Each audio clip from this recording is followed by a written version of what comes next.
You ever hear the story about the lady who helped folks to freedom, helped them find jobs?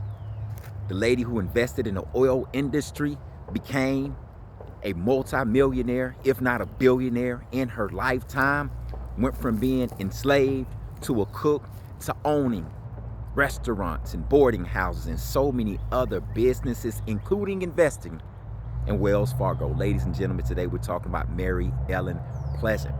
She helped so many people during the abolitionist movement, and when you saw John Brown during the raid on Harper's Ferry, a white male who took 3 of his sons with them, and they're ultimately hanged for their fight to end slavery, in his pocket they found a note, and it was signed by her. Ladies and gentlemen, today we're talking about Mary Ellen Pleasant, and I'm reading from Black AF History. It's a great read. So let's dig into her life, because we talked about history hidden in plain sight. But before I do, if you ever visit San Francisco, California, there you will find the city's smallest park at the intersection of Bush and Octavia Street, and that park is in honor of her. So about her life, she was born in about 1814, somewhere thereabout.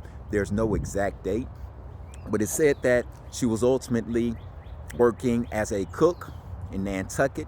She ultimately got married there and married someone who was wealthy. And in that marriage, after that individual died, he left with a lot of money. She used that money to help fund her endeavors in abolitionist work, helping people to freedom in Canada and elsewhere.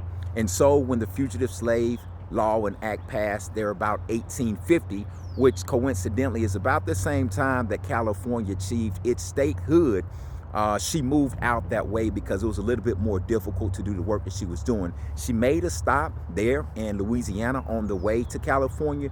I understand there she learned voodoo and voodoo practices and that sort of thing, which was interesting in the story, and then made it out to California. Remember, although California was a free state, it was previously called Alta California. It was a northern state of Mexico at that particular time.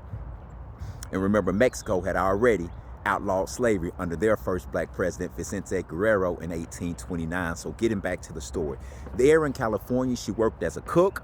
Ultimately, everybody wanted her to be their cook and personal cook, but she opened her own restaurant. Now, she didn't need to work.